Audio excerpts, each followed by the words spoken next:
Hi, everyone. I want to talk to you about the times when you feel like you're getting attacked. So for example, I'll tell you a story. My client's wife, in this case, was saying to him, "You don't support me. I don't feel supported by you. And you're always doing your own thing. You're always doing it your way. You're selfish and all these kinds of things, right?"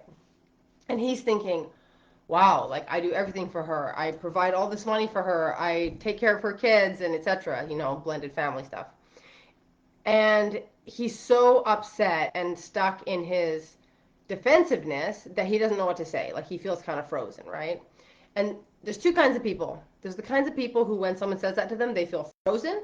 And there's the kind of people who attack back and say, how dare you say that? I do all this. And they have a very quick tongue on stuff like that. And the problem is that neither of these responses are going to build up your relationship. Both of them are going to have you in conflict, have you feeling worse, decreasing your connection. So if your partner comes and says to you, "I don't feel supported," this is a bid for connection. It's a not very skillful bid for attention, for connection, because it sounds like a criticism, because even though it says, "I feel not supported," there's no clarity around what that is, right? It's like, you're doing something wrong and I'm having a feeling about it, but what is the thing, right? So getting defensive about it is going to have that person feel unheard. If you go into why you are supporting them and it's not a problem, now they're like, you didn't listen to anything I said, you're blowing me off, you're being defensive. People will say, you're gaslighting me. It's not gaslighting when someone's being defensive. They're different, and you should learn the difference because it matters. If you want to know about that, drop one below. I can do a live specifically on the difference between defensiveness and gaslighting. But then the other option is that you freeze up, right? They say, I don't feel supportive. And you kind of deer in the headlights. I don't know what to say to this person because I think they're wrong, but that won't be the right thing to say, so I don't know what to say. So the first thing to notice is that when somebody comes at you with a negative emotion that feels like a criticism or an attack, this is a bid for connection. What that means is they're letting you know that they have a problem. They're not just crawling into a hole, licking their wounds, talking to their friends, avoiding you. They're actually telling you. In a way, this is a gift. This is them staying connected to you, sharing their genuine experience with you. So that's a good thing. So you don't want to shut that down. You don't want to train that person not to bring things to you, right? Good thing. They're telling you what they really feel, even if it's unskillful. So how do you respond? First of all, you pause and you think in your head, this person is being vulnerable with me. They told me they're not getting something they need from me. This is a very vulnerable thing because they can't fix it. They feel like you need to give me something and I'm not getting it, which means I feel dependent on you. I feel bad. I feel needy. I don't want to say this, but I'm telling you, I feel unsupported. So they're feeling vulnerable. They're in a vulnerable position. Your thoughts about what that means, I'm wrong, I'm bad, they don't appreciate me, they're not noticing all the good things I do, are not really the point right now. They're not the point. If you're feeling taken for granted, unappreciated, save that. Put that to the side for a minute. Sorry, my hair's driving me nuts in my face. Put that to the side for a minute and recognize that this person needs support from you now. You have an opportunity to emotionally support them now. Okay? And you think, well, what do I do? How do I support them? They're just criticizing me. I can't fix it. And you're probably thinking about all the ways you already work hard for them. You already, caretake or acts of service or whatever. Because in most relationships, both people are trying to be supportive. That's normal. And yet, in many relationships, both people don't feel supported, which is also normal. So it's very common for these things to get lost in translation and to not land. So you are feeling some kind of way about their feeling unsupported. Put that to the side. Your feelings need to be addressed in their own time. Right now, we're dealing with their feelings because they started the conversation. They got up the courage to bring it up. They're saying, I feel unsupported. And it could be anything. I feel unsupported. I feel criticized. I feel like you never want to have sex. I feel like you're stingy. I feel anything. Any of those things comes up. And the gracious way to respond and the way to actually build connection is to ask skillful questions. So I feel unsupported, and they might give a couple examples of how, the situation that's making them feel unsupported. They feel like you're out having fun while they're working hard. And you might think, Well, do I have to give up my hobbies for you? Can I do nothing fun? Again, put that to the side. That's your own trigger. That's your own fear of being controlled. You need to not get drowned in your own trigger when your partner comes to you with an issue. You need to focus on them. You need to stay to them and stay attuned. And then you just say, hey, I hear you. And how can I support you better?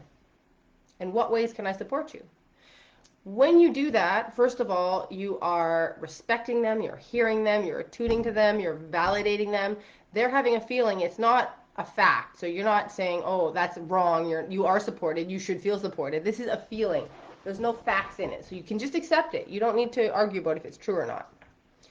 But it's a problem, right? You don't want your partner to feel unsupported. You don't want all the effort you put in to not make them feel good. So then you have to say, how can I support you? Or what would it look like for me to support you? Or what are some examples of how I could support you better?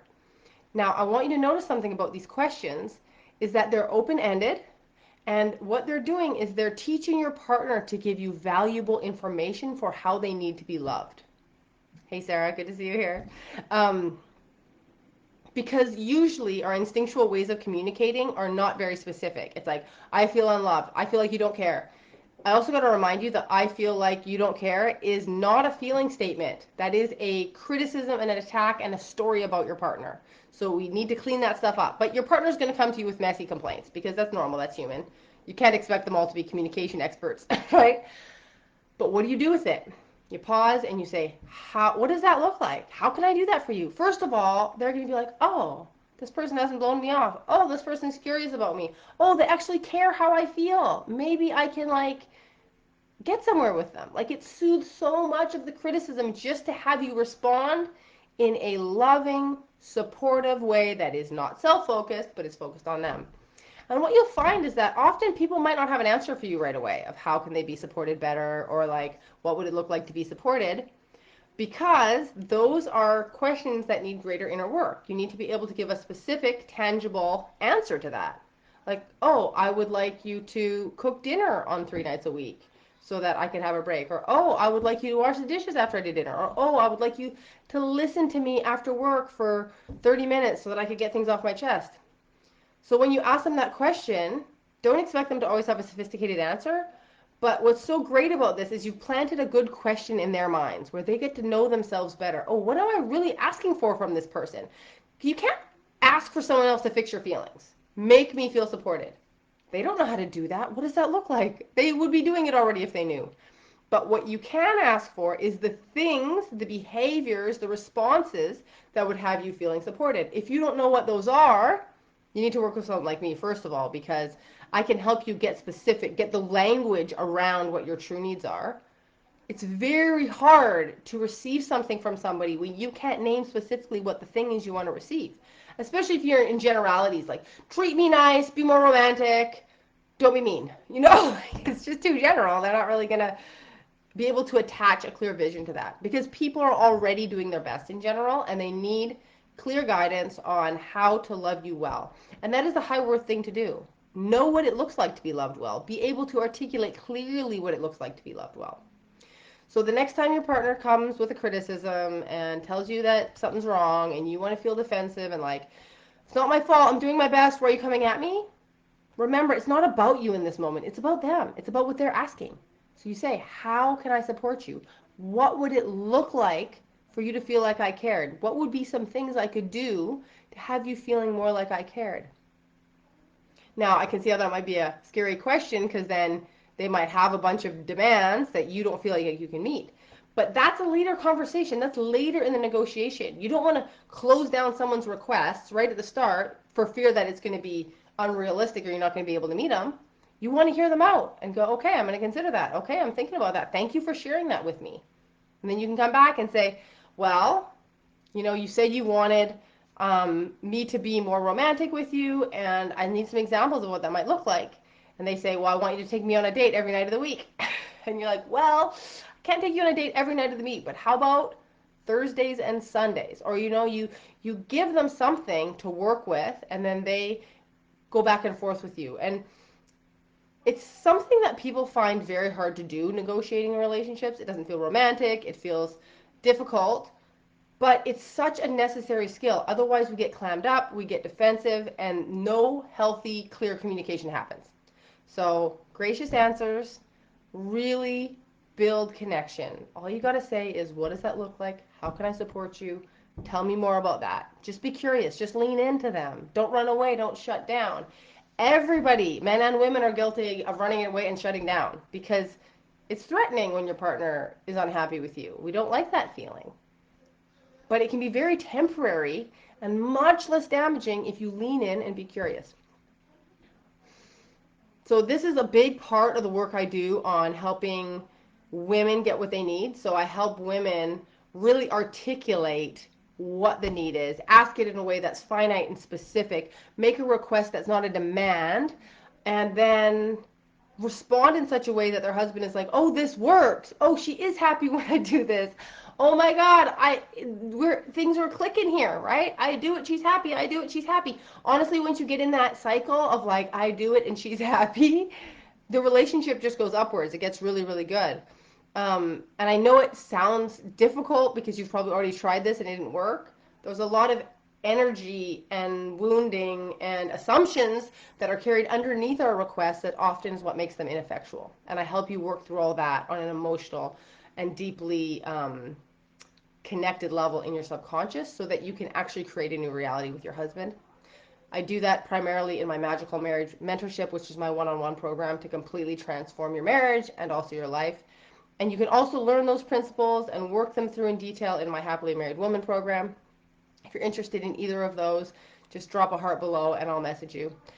And we can talk about it and I can answer any of your questions. Otherwise, I want to hear your stories. I want to hear your questions. Please drop them below or write to me so that I can make more trainings that are really relevant to your personal situation. I'm so grateful to have you here in my world. I'm so proud of you for the courage you have to take accountability, be humble, stop blaming others and being like, what can I do to change this? How can I be a powerful actor in my life? So I hope you have a really wonderful evening and I'll talk to you soon. Bye-bye.